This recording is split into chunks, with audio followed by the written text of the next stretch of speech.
Bonjour à tous, bienvenue à ce webinaire.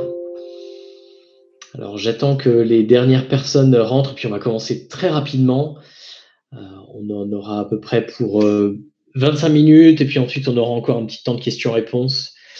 Par contre, je ne verrai certainement pas vos réponses au fur et à mesure, je les verrai surtout à la fin. Donc mettez-les dans le chat, n'hésitez surtout pas. N'hésitez surtout pas. Alors, on va simplement... Alors, comme je disais, bienvenue dans ce webinaire où on va parler e-commerce, on va parler e-commerce et magasin. Et surtout, on va parler logistique. Alors, e-commerce, magasin, comment obtenir finalement le meilleur des deux mondes sans investissement. Sans investissement, vraiment, est-ce que c'est si simple que ça? Alors, je vous laisserai juge de la promesse au bout des 25 minutes qu'on va passer ensemble. Mais l'idée, c'est voilà, comment facilement mettre en place la logistique du click and collect dans votre enseigne. Alors, je vais commencer par me présenter. Donc, je m'appelle Ruben Nussbaumer et je suis product manager d'une offre qui s'appelle Worldline Order Picking au sein de Worldline. Alors, vous allez me dire, mais Worldline, pourquoi est-ce qu'on parle logistique avec Worldline? Est-ce qu'on n'est pas censé parler uniquement paiement? Alors, c'est vrai que Worldline est connu pour être un leader européen du paiement, mais nous ne faisons pas que du paiement. Nous travaillons aussi en amont et en aval de la chaîne de valeur du paiement. Et je suis dans une équipe de product manager. Ce que je vous avais pas dit, c'est que je suis aussi chef de produit dans une entité qui s'appelle MTS, Mobility and Transactional Services. Et notre rôle, c'est de créer justement des services à valeur ajoutée en amont, en aval du paiement, surtout dans le domaine du retail. Et donc, je dirige une équipe aussi de product managers qui travaillent sur d'autres produits qui sont très proches du paiement. Alors, celui-ci, il est peut-être un petit peu plus loin, mais j'espère que ça va vraiment être pertinent pour vous. L'agenda d'aujourd'hui, finalement, il est assez simple. On va avoir une courte introduction sur le monde du click and collect, quelques chiffres clés pour comprendre pourquoi on s'y intéresse de très près. Puis ensuite, on va être très terre à terre, on va être très concret, et on va voir 7 défis que j'ai identifiés pour pouvoir être performant quand on va offrir du click and collect à nos clients. Puis ensuite, on aura une troisième petite partie, un peu une conclusion, où je vais quand même vous dire 2-3 mots sur le produit qu'on a et qui répond aussi à ces enjeux-là, et puis surtout un temps de questions-réponses. Donc, comme j'ai dit, n'hésitez pas à mettre vos questions dans le chat. J'en prendrai connaissance plutôt à la fin. Et puis ensuite, on aura un petit temps pour débattre de tout ça. On est parti? Alors, quelques chiffres sur le click and collect. Alors, un petit focus quand même sur le e-commerce alimentaire, parce qu'on est très impliqué là-dessus. C'est un marché qu'on connaît très bien, mais vous verrez, on ne va pas que parler de ça. En 2020, on a observé 2,6 millions de nouveaux foyers clients en France. C'est absolument énorme. Il y a une grosse progression, beaucoup de nouvelles recrues sur le e-commerce alimentaire, surtout avec des paniers moyens qui sont quand même très gros, avec 52 produits dans un panier moyen.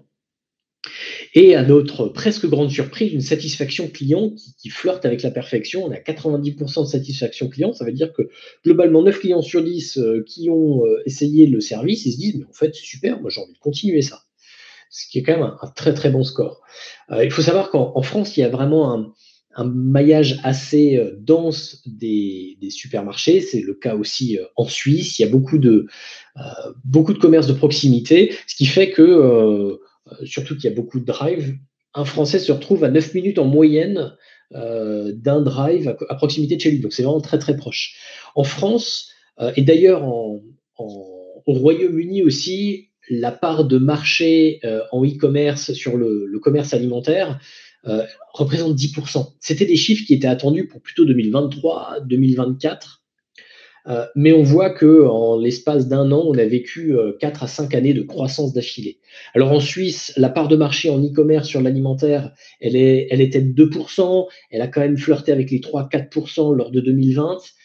Mais quelqu'un comme Catherine Chalène, qui est directrice de Migros Online, anciennement leshop.ch, prédit qu'on va arriver à 10% sur le e-commerce d'ici 5 à 10 ans. Alors on sent qu'il y a peut-être un train de retard sur le territoire suisse, mais en même temps, on sent bien qu'on va y aller. Et d'autres études nous montrent que à la fois l'Europe de l'Est, l'Europe du Sud vont aussi rattraper ce qui est en train de se passer aujourd'hui sur la France et le UK notamment. Alors, le click and collect, Il n'y a pas que pour l'alimentaire.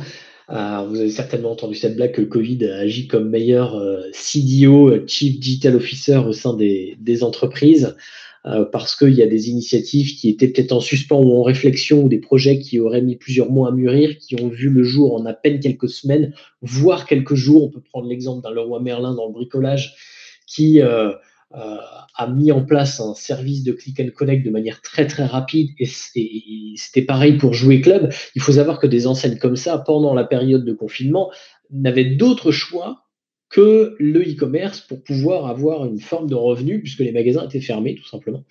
Donc il n'y avait pas le choix, il fallait aller très vite, et c'était un peu leur planche de salut.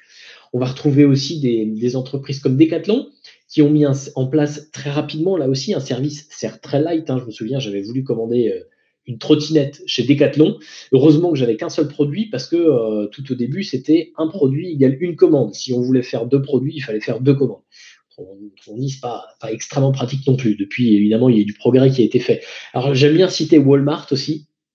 Pourquoi Walmart? Parce que Walmart était un petit peu raillé pour avoir investi des milliards d'euros en 2017, 2018, 2019 sur le e-commerce, et ça décollait pas vraiment. Sauf que quand le confinement est arrivé, et ben Walmart était prêt. Walmart était prêt et ils ont connu des croissances absolument phénoménales. On parle de 79% de croissance sur l'e-commerce fin 2020, ce qui est absolument phénoménal pour une entreprise de la taille de Walmart. En tout cas, ils avaient beaucoup investi, ils étaient prêts au moment où le Covid est arrivé. Et vous, où est-ce que vous en êtes? Où est-ce que vous en êtes dans votre entreprise? N'hésitez surtout pas, là encore, à mettre des petits commentaires. Ça peut être sous une autre forme qu'une question, mais en tout cas, dites-nous un petit peu, dites-moi où vous en êtes, quels sont vos défis peut-être que vous rencontrez aujourd'hui, ce qui vous empêche peut-être d'aller plus loin, ou au contraire, ce qui vous a dit, il faut vraiment qu'on déploie ce genre de service. Alors, le commerce et le magasin physique, le combo gagnant, on verra ça un petit peu plus dans la conclusion, mais globalement, quand on a un réseau de magasins et qu'on a un site internet, on a quasiment tout ce qu'il faut pour pouvoir utiliser ces assets-là, qui sont quand même très importants, pour pouvoir capitaliser dessus et avancer pour fidéliser de nouveaux clients et puis recruter de nouveaux clients aussi. Alors, nos fameux 7 défis. Alors, j'ai identifié 7 défis que, pour moi, chaque retailer devra relever pour offrir à ses clients un service de click and collect qui soit performant. Et quand je dis un service de click and collect qui soit performant, c'est-à-dire qu'il va à la fois satisfaire le client et satisfaire le commerçant. Alors, pour chaque défi, je vais vous donner des clés à retenir qui vont vous permettre de repartir avec des idées extrêmement concrètes, très pratiques. Donc, vous voyez que les défis ont été organisés en 2 grandes catégories. Alors, on a les 4 premiers défis qui tournent autour de la satisfaction client, et les 3 derniers défis qui sont plutôt orientés productivité. Alors, on verra pourquoi cette notion de productivité est un sujet absolument crucial quand on parle de click and collect. Mais d'abord, on va simplement parler satisfaction client. Alors, avant de voir ça, je vais juste regarder s'il n'y a pas des questions pour m'assurer qu'on est bien dans les clous. Vous voyez bien mon écran, c'est super, ça a l'air de bien se passer. Alors, on va continuer. Alors, pour améliorer la satisfaction client, une petite intro d'abord. Il y a une exigence qui est très forte, très très forte chez les clients aujourd'hui. Livraison le jour même, par exemple. Amazon est arrivé et on ne supporte plus maintenant d'être livré 2 ou 3 jours plus tard. Maintenant, la règle, la norme, c'est devenu un jour. Alors que c'est un défi logistique absolument énorme. Le retrait à proximité, si je veux retirer quelque chose, je veux que ce soit tout près de chez moi. Si je suis en drive, je veux retirer sous les 2 heures. Et je devrais presque même marquer maintenant en 1 heure. On travaille avec des enseignes en France qui proposent le retrait sous une demi-heure. Ils avaient testé le quart d'heure même. C'est juste pour dire à quel point il y a une exigence qui devient accrue auprès des clients. Je veux aucun produit manquant. Si j'ai commandé des produits sur Internet et que je vais aller chercher, je m'attends à ce qu'ils soient là, tout simplement. Les produits dont j'ai l'habitude, si je vais régulièrement à un magasin pour acheter des produits, si je vais maintenant sur le site internet de la même enseigne, je m'attends à retrouver la même sélection. Je veux que ça inclue des produits locaux. On en parlera après, c'est une vraie tendance de fond. Je veux un service qui soit impeccable. Si j'arrive quelque part pour faire du click and collect et j'ai un service qui n'est pas digne de ce nom, clairement, je vais aller autre part. Et au même prix que dans le magasin. C'est peut-être le point le plus challenging, c'est si j'achète quelque chose 2,50 € en magasin, je ne veux pas le retrouver à 2,75 € ou 2,80 € quand je vais le chercher en magasin. Donc une exigence très forte au niveau des clients. Il faut absolument y penser quand on travaille sur cette logistique de click and collect. Alors, Premier défi à relever, celui de délivrer des commandes complètes. Et franchement, c'est loin d'être gagné quand on regarde les chiffres qui sont affichés, hein. Dans le monde du retail alimentaire, encore vous allez voir que je vais prendre plusieurs exemples de ce monde-là, le taux moyen de rupture, il est de 8% en magasin. Sans parler évidemment de tout ce qu'on a tous connu au cœur du confinement, avec des taux de rupture qui allaient jusqu'à 50%, voire même plus sur certaines catégories. Souvenez-vous de votre étonnement au rayon pâtes, par exemple. Alors, ces chiffres-là ne concernent pas les entrepôts, on parle bien des magasins qui sont ouverts en public. Au public, là encore, c'est important de noter ça. Là où vous allez récupérer en tant que retailer des articles que vos clients ont commandés en ligne. C'est un point qui est justement propre au picking en magasin. Comment est-ce que je vais gérer ces ruptures? Si on va un peu plus loin, donc on a déjà dit que non seulement vous avez en gros, hein, une chance sur 10 d'avoir un produit qui manque, mais en plus, comme on est en magasin, il y a peut-être un client qui va venir juste avant le préparateur de commande pour aller rafler les derniers produits que votre client a commandés en ligne. Donc, on en a parlé avant, les produits manquants, ça peut être quelque part un vrai showstopper pour les clients. L'expérience, elle peut être déceptive. Imaginez que vous avez organisé un barbecue pour demain, il va encore faire beau. Vous avez commandé une côte à l'os, c'est un peu l'élément central de votre barbecue, et finalement, on vous dit ah bon, on a tout sauf votre côte à l'os. Désolé, vous allez être un petit peu déçu quand même. Alors, quelle est une des réponses à ce problème? Une des réponses, c'est la substitution. Une bouteille de ketchup que vous voyez, elle est plus disponible, et ben vous pouvez la remplacer avec une plus petite, avec une version bio, avec une autre marque, surtout si c'est une montée en gamme. Vous avez comme ça la possibilité finalement de transformer un problème en une opportunité aussi. Je pense que là, je vais rien vous apprendre, mais il y a des études récentes qui ont montré la puissance de la résolution de problèmes dans l'augmentation de la satisfaction client. Si vous savez régler un problème pour votre client, il sera fidèle à votre enseigne. Donc votre capacité à résoudre un problème peut avoir un impact finalement plus important que si vous vous contentez de lui offrir un parcours, j'allais dire parfait, un parcours sans accroc. Donc gérer correctement la substitution, vous aurez une occasion d'être différenciant sur le marché en fidélisant vos clients. Vous avez finalement l'occasion de transformer une difficulté en une opportunité. Consommer local, consommer éco-responsable, c'est une tendance, comme je vous avais dit en intro, une tendance de fond qui continue de prendre de la place de manière pérenne sur tous les secteurs d'activité, pas seulement dans l'alimentaire, avec une ultra-personnalisation du service à tous les niveaux. Et c'est vraiment important de prendre ces enjeux en compte dans votre stratégie de click and collect. Vous devez délivrer des commandes qui soient pertinentes pour vos clients. C'est finalement le deuxième défi que j'ai identifié pour vous. Ce défi, il n'est pas si évident à relever, il n'y a pas de solution magique, mais pourtant, je vais vous donner 2 éléments pour aller dans la bonne direction. Premier élément, ce sera d'avoir un catalogue qui soit local, qui soit propre à chaque magasin. Dans chaque point de vente, même si la commande se fait sur un site en ligne unique sur tous les magasins, dans chaque point de vente, on devrait avoir une sélection de produits locaux. C'est évidemment vrai dans l'alimentaire, mais pas que. Il y a des produits qui sont issus de partenariats locaux dans l'artisanat ou même des produits industriels qui peuvent avoir tout leur sens aussi. Donc ça, c'est un élément. L'autre élément, ce sont les commentaires clients. Alors peut-être que vous connaissez cette pub que vous pouvez voir en France pour un commerçant de grande surface, qui n'est autre que Système U. Vous voyez une capture d'écran là. La dame, là, elle attend que l'employé du magasin lui remplisse son coffre avec tout ce qu'elle a commandé en ligne sur le site internet. Puis elle mentionne qu'elle voulait sa baguette bien cuite. Et l'employé, tout fier d'annoncer que son souhait a bien été pris en compte, sa baguette, elle est bien cuite.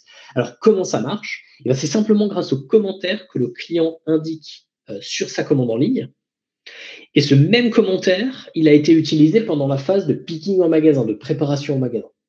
Donc la gestion des commentaires, c'est un moyen très astucieux de proposer un service qui est ultra personnalisé à ses clients, sans pour autant enfreindre sur la productivité. C'est un point super important, j'introduis déjà la deuxième partie.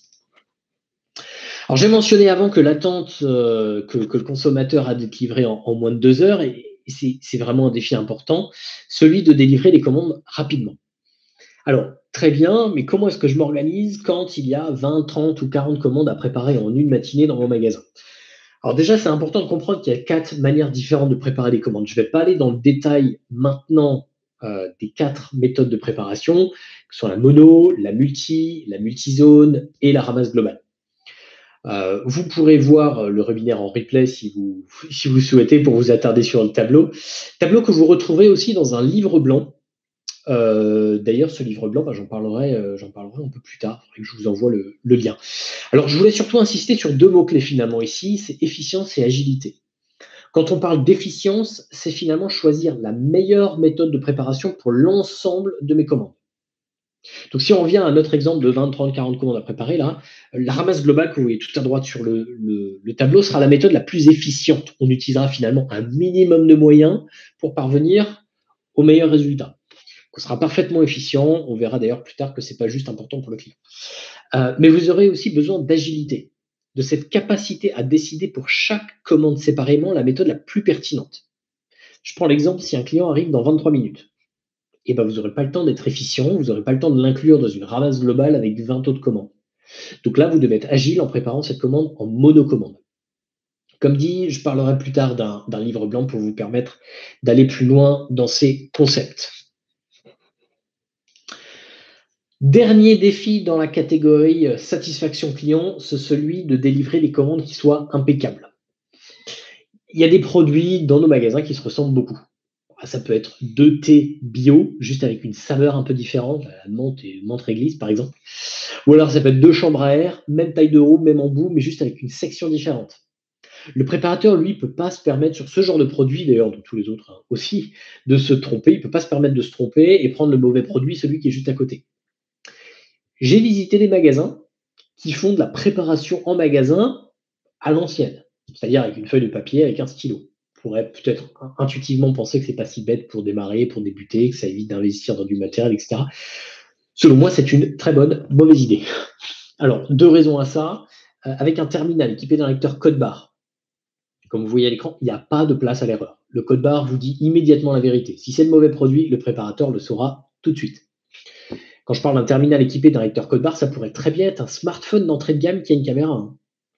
Parce qu'aujourd'hui, même les plus mauvaises caméras, finalement, sont meilleures que les plus avancées qu'on trouvait sur le marché il y a encore 4-5 ans. Donc, avec un terminal ou un smartphone, on réduit le taux d'erreur au minimum imaginable et on est capable de délivrer des commandes où il n'y a pas d'erreur.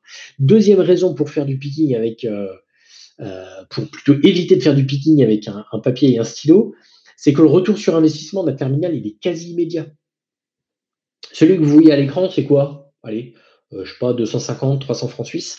Si vous l'amortissez sur 3 ans, ça fait 7 ou 8 francs suisses par mois. 7 ou 8 francs suisses, c'est 30 minutes de main-d'œuvre. Donc, si le terminal vous aide à économiser 30 minutes par mois dans la vie d'un seul préparateur de commandes, ça vaut le coup. Et en fonction de votre setup actuel, 30 minutes, c'est ce qu'un préparateur pourrait économiser tous les jours et pas tous les mois. Donc, première raison, on diminue le taux d'erreur. Deuxième raison, on fait gagner du temps aux préparateurs. En tout cas, pour moi, il n'y a pas à hésiter une seule seconde pour s'équiper de terminaux pour les préparateurs. Ça me paraît vraiment important. On va passer maintenant aux 3 derniers défis qui tournent autour de la productivité. Alors, pourquoi la productivité, elle est si importante? En commerce traditionnel, finalement, c'est le client qui vient faire ses courses chez vous. Avec le click and collect, c'est un employé qui vient remplir le panier qu'on vendra au même prix. Autrement dit, la préparation de commande, elle vient gréver la marge. Alors évidemment, je simplifie un petit peu, vous l'avez bien compris, parce que vous économisez sur un tas d'autres dépenses, le passage en caisse, le matériel de caisse, etc. Mais vous aurez compris l'idée, quand on fait du picking en magasin, c'est une charge importante. Donc comment est-ce qu'on la diminue au maximum? C'est un petit peu ce qu'on va voir dans les prochains slides. Juste à titre d'exemple quand même, si vous avez une enseigne qui fait à peu près 100 000 commandes par mois sur l'ensemble de vos magasins, pour chaque minute gagnée sur la préparation de commandes, je dis bien une seule minute, c'est 35 000 francs suisses de charge RH que vous allez économiser. C'est pas compliqué de voir à quel point c'est important de vérifier à l'efficacité, à la productivité dans la phase de picking en magasin. Et là, je dis bien, c'est que pour une minute. Si grâce à tout ce que vous mettez en place, vous économisez 5 minutes par commande, ça va être 175 000 francs suisses par mois que vous allez économiser en charge humaine.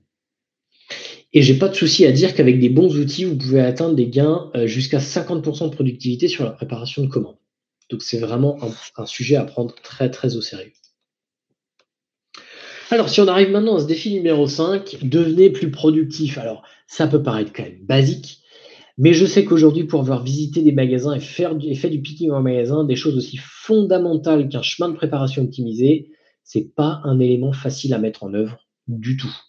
C'est très facile de comprendre le concept. Donc à gauche, vous avez un chemin de préparation qui n'est pas optimisé. Le préparateur marche plusieurs fois au même endroit. Enfin, on voit tout ce qu'il y a mieux à faire. Clairement, c'est moi qui vais faire mes courses à Migros, s'il y en avait un juste à côté de chez moi le samedi matin. Voilà. Je marche plusieurs fois au même endroit. La marche, c'est le facteur numéro un d'improductivité en picking. Quand on marche, on ne fait rien. Enfin, quand on marche, on ne prépare aucun produit. Okay. Donc, le chemin de préparation optimisé sur la droite, tout le monde comprend que c'est ça ce qu'on veut faire. C'est l'objectif. C'est le moyen le plus tangible pour gagner en production, en productivité. Mais comment est-ce que je peux y parvenir? Alors, il y a un élément de réponse, et c'est une étape qui fait peur au magasin, c'est l'adressage. C'est pourtant essentiel d'avoir une adresse précise pour chaque produit dans le but d'avoir des chemins de préparation qui soient efficaces. Il y a tout un livre blanc qui est dédié à ce sujet où on vous montre que c'est possible d'y arriver. Vous avez là l'image en bas à gauche, c'est ce livre blanc dont je vous parlais plus tôt.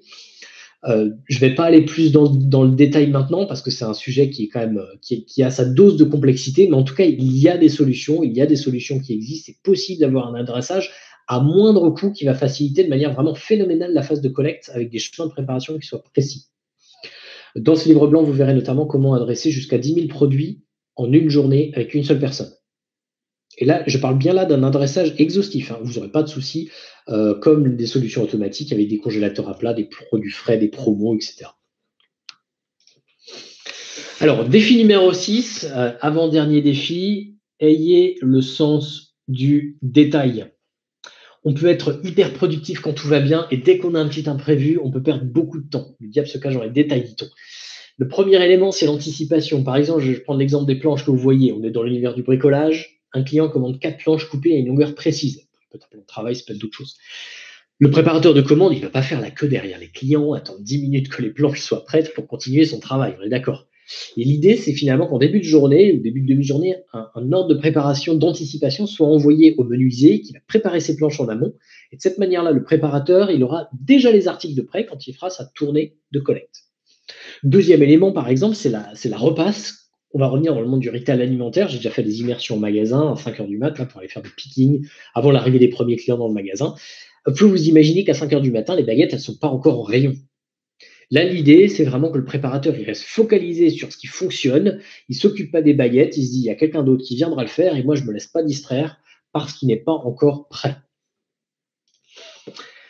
Et dernier défi, prenez soin de vos collaborateurs. Alors vous allez peut-être me dire, mais qu'est-ce que ça vient faire dans la section productivité, cette histoire-là? Il faut savoir déjà que le picking, c'est vraiment pas une tâche facile, le picking en magasin. Surtout quand on fait ça à longueur de journée. Après avoir parlé à plusieurs responsables de magasins, ils disent bien que pour garder un employé fidèle, ils ne peuvent pas se permettre de le cantonner au picking toute la journée sur plusieurs semaines. C'est pas possible. Si vous apprenez à prendre soin de vos collaborateurs, il y aura un nombre important d'impacts positifs. Je ne vais rien vous apprendre ici, mais globalement, ça va être moins de troubles musculo-squelettiques, des collaborateurs qui sont plus fidèles, qui sont plus satisfaits, qui sont plus performants et aussi qui pensent client. C'est vraiment important aujourd'hui. Le meilleur moyen, dans le cadre de la préparation de commandes en magasin, le meilleur moyen de prendre soin de vos collaborateurs et de leur montrer, c'est d'adopter les bons outils, des outils qui vont faciliter leur travail, qui vont leur montrer que leur temps est précieux. J'ai récemment fait, je vous avais dit, des immersions au magasin et pendant une que je l'ai faite en binôme avec un collègue, je faisais du picking en tant que préparateur de commandes, avec la même autonomie qu'un employé de magasin. Et je regardais donc le produit à collecter en magasin sur mon appli mobile. Je le récupérais, je le repérais sur l'étagère, je le scannais et hop, je le mettais dans un grand bac. Ça, avec tous les produits de la liste. Parfois, ça fonctionnait plutôt bien, sauf qu'il y a un moment, je me suis retrouvé avec un outil qui me faisait balader à droite, à gauche, qui me faisait revenir dans un rayon précédent. Le chemin de préparation n'était pas optimisé. Et je dois vous dire qu'à ce moment-là, c'est hyper frustrant d'avoir l'impression de perdre son temps. J'ai tout d'un coup l'impression qu'on est, je ne suis pas si utile que ça finalement. Donc, prenez soin de vos employés en leur montrant que le temps compte, que leur contribution a de la valeur, que vos collaborateurs comptent tout simplement. Et pour ça, mettez entre leurs mains des outils qui vont les aider dans ce sens. Donc voilà un petit peu le résumé des 7 défis. Je vois qu'on approche un petit peu de la fin. On vous laisse garder quelques minutes pour les questions-réponses. Donc pareil, si vous en avez, n'hésitez pas à les marquer dans les commentaires. Donc en résumé des 7 défis, vous avez ça avec les 2 colonnes, là, satisfaction client d'un côté, productivité de l'autre. Et donc, je reviens finalement à ce qu'on s'était dit au début, quoi. Est-ce que c'est possible d'avoir le meilleur des deux mondes sans investissement? Alors quand je dis sans investissement, il n'y a pas besoin d'entrepôt pour faire du click and collect. Il n'y a pas besoin d'investir des millions de francs suisses ou d'euros pour investir dans les entrepôts. Vous avez déjà un réseau de magasins et des magasins qui sont proches de vos clients. Vous avez déjà des produits. Vous avez déjà des équipes qui sont en magasin.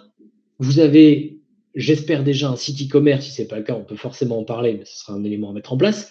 Donc finalement, vous avez besoin de quoi pour utiliser tout ça? Vous avez besoin de process et de best practice. On est là pour vous accompagner. Et d'un très bon outil de picking en magasin. Mais c'est vraiment juste un outil. Tout le reste, notamment toute l'infra, vous l'avez déjà.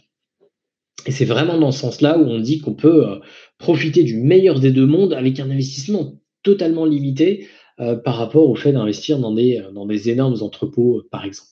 Alors, deux petits mots très rapides sur notre solution Order Picking. Quand quelqu'un fait une commande sur votre site internet, cette commande elle est acheminée sur Order Picking, sur le back-office au niveau du magasin local. Et le responsable de magasin va pouvoir voir, ah ben tiens, j'ai 5 commandes à préparer pour aujourd'hui, ou 10 ou 20. Ces commandes, je vais les transformer en tâches de préparation. Et ces tâches de préparation, elles sont accessibles depuis une application Android. Et cette application Android, c'est le préparateur qui va l'utiliser dans le magasin pour aller collecter les différents produits pour ensuite préparer la commande. Et une fois que la commande elle est prête pour le client, eh ben, le client peut venir la chercher ou ça peut être très bien un livreur qui vient la chercher. Je vais faire quand même très rapide sur le slide suivant. C'est un peu la couverture fonctionnelle. Il y a beaucoup de choses dont je n'ai pas parlé. Mais à la rigueur, on peut en reparler une autre fois. En tout cas, merci d'avoir pris le temps de votre temps pour suivre ce webinaire. J'espère que vous allez repartir avec des idées nouvelles, des idées très concrètes, tangibles. N'hésitez surtout pas à revenir vers nous si vous voulez une démo de ce produit, Worldline Order Picking. On est tout à fait disposé aussi pour faire une immersion dans un de vos magasins pour voir comment ça se passe chez vous, pour vous accompagner aussi dans la préparation de commandes en magasin. Si vous voulez une documentation plus détaillée du produit, l'appareil, il ne faut surtout pas hésiter à nous voir. En tout cas, maintenant, il me semble que c'est le temps de passer aux questions-réponses avec les questions que vous avez peut-être déjà posées. N'hésitez pas à en rajouter. Il nous reste encore quelques minutes. Alors, je vais arrêter mon partage et je vais revenir directement au live. Alors, je vois une première question. Est-ce que votre outil peut se connecter avec un ERP qui, lui, gère le niveau de stock des produits? Alors, c'est une très bonne question. La réponse est clairement oui. Si vous voulez, nous, on ne gère pas cette notion de stock. Nous, on gère simplement la notion de vous me demandez de préparer cette commande, je vais préparer cette commande. À vous de vérifier lors de la prise en compte de la commande que vous avez bien le stock nécessaire. Et quand on vous renvoie l'information, vous allez pouvoir le déduire du stock. Mais je reviens juste à cette notion qu'on a vue tout au début de préparation de commande en magasin. C'est justement tout le défi de préparer la commande en magasin, c'est que vous n'avez pas de contrôle sur le stock quelque part. Parce que si je commande, là aujourd'hui, il est 10h58, je fais ma petite commande sur votre site internet, quelqu'un va la préparer peut-être à 16h. Et ben entre 11h et 16h, ben clairement, il y a peut-être 3 clients qui seront passés avant le préparateur de commande et qui aura raflé l'ensemble des produits sans qu'on en ait la maîtrise. Et c'est tout ça le défi de faire la préparation de commande en magasin. Et pour ça qu'on a prévu dans ce produit-là la gestion de la substitution, la gestion de la rupture, avec même la possibilité de communiquer avec le client pour pré-accepter la substitution. Donc c'est vraiment un sujet qui est vraiment important. En tout cas, merci pour cette question très pertinente. Est-ce que vous avez encore d'autres questions? N'hésitez surtout pas à les rajouter. Je peux quand même noter qu'on va se connecter à un OMS ou à un site internet ou un ERP, en tout cas, quelque chose qui va être capable de nous donner le contenu des commandes. On va processer les commandes et ensuite on va vous renvoyer l'information de ce qui a été préparé, parce qu'on part du principe que sur entre 50 et 80% des commandes, il y a forcément un écart à un moment donné, même plus parfois. Si vous faites par exemple des produits à poids variable, si vous avez demandé de préparer 1,2 kg de pommes, il y a toutes les chances que vous aurez finalement 1,3 kg ou 1,4 kg. Donc ça fera partie de ces petites différences qu'il va falloir gérer. Là encore, si vous n'avez pas plus de questions que ça, je serais ravi que vous mettiez dans le commentaire, dans les questions, que vous mettiez aussi des commentaires sur ce que vous avez apprécié ou pas. Est-ce que vous avez appris quelque chose? Est-ce que vous avez est-ce que vous avez retenu quelque chose de particulier? En tout cas, ça m'aiderait bien de savoir ça. En tout cas, il semblerait que vous n'ayez pas d'autres questions. Donc, je pense qu'on va simplement s'arrêter là. En tout cas, merci beaucoup d'avoir participé à ce webinaire. C'était un plaisir pour moi d'être avec vous. Et je devrais quand même vous remettre le dernier slide. Si vous avez besoin maintenant de contacter, quelqu'un, n'hésitez surtout pas à demander un rendez-vous virtuel sur le site du LEC. Ou alors, n'hésitez pas encore à envoyer un email à e-commerce@sixpaymentservices.com ou alors à moi-même directement. J'ai aussi mis mon adresse ici. Je suis sûr que vous retrouvez de toute façon toutes les informations dont vous aurez besoin. En tout cas, voilà. Merci beaucoup pour votre temps. Je vous souhaite une excellente journée et de bons rendez-vous et webinaires en perspective. Au revoir.